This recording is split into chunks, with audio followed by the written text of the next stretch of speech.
When the Pacific Northwest's Big One earthquake eventually strikes, it is likely to devastate large swaths of Washington, Oregon, California, and British Columbia.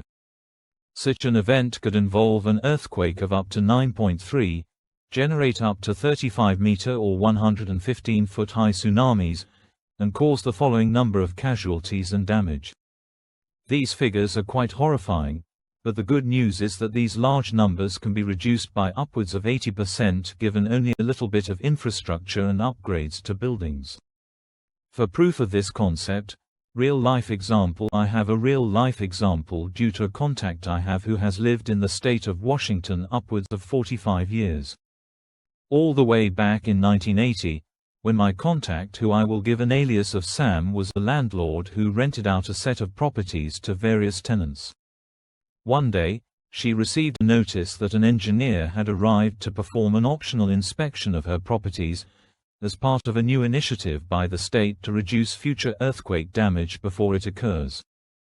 She could have hypothetically turned down the inspection, but was rightfully concerned about her tenants, so she allowed the inspection to take place. When the results came in, they weren't pretty.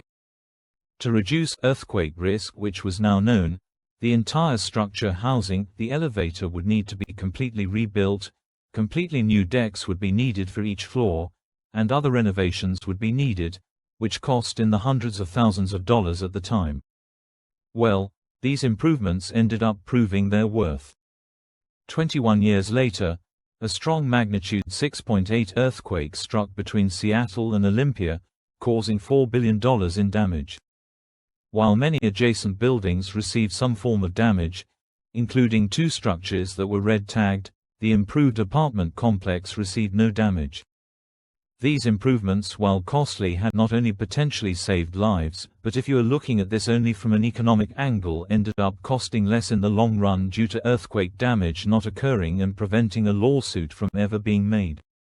What I just described is an ideal outcome of what could occur were every regional structure to have received the same upgrades.